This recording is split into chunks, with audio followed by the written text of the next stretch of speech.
ഡെൻമാർക്കിൽ എന്തോ ചീഞ്ഞു നാറുന്നു എന്ന് പറഞ്ഞത് ഷേക്സ്പിയറാണ്.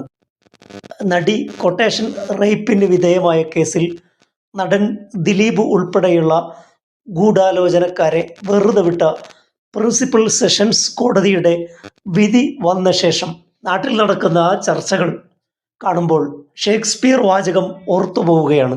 ഒരുപക്ഷെ ഇന്ത്യയുടെ നീതിന്യായ ചരിത്രത്തിൽ സുപ്രധാനമായ ഒരു അധ്യായമാണ് ഹണി എം വർഗീസിൻ്റെ കോടതി വിധിയോടെ വന്നിരിക്കുന്നത്. ബലാത്സംഗത്തിന് കൊട്ടേഷൻ കൊടുക്കുന്ന ഒരു ക്രൈം ഇൻവെസ്റ്റിഗേറ്റ് ചെയ്യപ്പെടുന്നതും അന്വേഷിക്കുന്നതും വിചാരണ നടക്കുന്നതും കേരളത്തിൻ്റെയും ഇന്ത്യയുടെയും ചരിത്രത്തിൽ ആദ്യമായിട്ടാണ്. ലഭ്യമായ തെളിവുകളുടെ അടിസ്ഥാനത്തിൽ കുറ്റവാളികളെ ശിക്ഷിക്കുകയും വെറുതെ വിടുകയും ചെയ്യുന്നത് പതിവുള്ള കാര്യമാണ്. അതിൽ ആർക്കും തർക്കമില്ല. 2025 ഡിസംബർ 8 വിധി വരുന്നത് വരെയുള്ള കാലയളവിൽ ആ കോടതിയെ ചുറ്റിപ്പറ്റി വിധി പറഞ്ഞ ജഡ്ജി ഹണി എം വർഗീസിനെ പറ്റി ഒക്കെ നടന്ന വിവാദങ്ങൾ നമ്മുടെ മുമ്പിലുണ്ട്. ആ വിവാദങ്ങളുടെ പശ്ചാത്തലത്തിൽ കോടതി വിധി അട്ടിമറിക്കപ്പെട്ടു. കോടതി തന്നെ ഗുരുതരമായ തെറ്റുകൾ ചെയ്തു എന്ന് വിശ്വസിക്കുകയും അങ്ങനെ കോടതിക്ക് പറ്റിയ വീഴ്ചകൾ എണ്ണിപ്പറയുകയും ചെയ്യുന്ന ആളുകളുടെ എണ്ണം വർദ്ധിക്കുകയാണ്. പ്രതി ചേർക്കപ്പെട്ട ആൾക്ക് നിരപരാധിത്വം തെളിയിക്കാനുള്ള അവസരവും ഇന്ത്യൻ ജുഡീഷ്യറി നൽകുന്നുണ്ട്. വിധിയെപ്പറ്റിയല്ല, ആ വിധി വരുന്നത് വരെ കോടതിയിൽ നടന്ന വ്യവഹാരങ്ങളെക്കുറിച്ച്, കോടതി സ്വീകരിച്ച സമീപനങ്ങളെക്കുറിച്ച്, കോടതിയെപ്പറ്റി ഉയർന്ന ആക്ഷേപങ്ങളെക്കുറിച്ച് വീണ്ടും കേരളം ചർച്ച ചെയ്യുകയാണ്.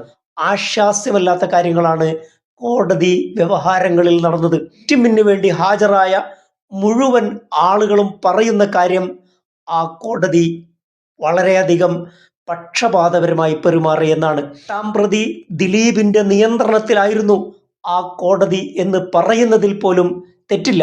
കാരണം എല്ലാ പ്രതികൾക്കും വേണ്ടി ഒന്നോ രണ്ടോ അഭിഭാഷകർ ഹാജരാകുമ്പോൾ എട്ടാം പ്രതിക്ക് വേണ്ടി 20 അഭിഭാഷകരാണ് കോടതിയിൽ ഹാജരായത്. കേരളത്തിൻ്റെയും ഇന്ത്യയുടെയും നീതിന്യായ ചരിത്രത്തിൽ ഒരു പോലീസ് ഉദ്യോഗസ്ഥനെ, അന്വേഷണ ഉദ്യോഗസ്ഥനെ 100 ദിവസം ക്രോസ് വിസ്താരത്തിന് അനുവദിക്കുന്ന ഒരു രീതി ആ വിചാരണ കോടതിയിൽ നടന്നു. കേരളത്തിൻ്റെ ചരിത്രത്തിൽ 2 പബ്ലിക് പ്രോസിക്യൂട്ടർമാർ ജഡ്ജിയുടെ പക്ഷപാതപരമായ പെരുമാറ്റത്തിൽ പ്രതിഷേധിച്ചുകൊണ്ട് രാജിവെക്കുന്നത് അഭൂതപൂർവമാണ്. ഇങ്ങനെയുള്ള ചരിത്രങ്ങൾക്കും ആ വിചാരണ കോടതി സാക്ഷിയാവുകയുണ്ടായി.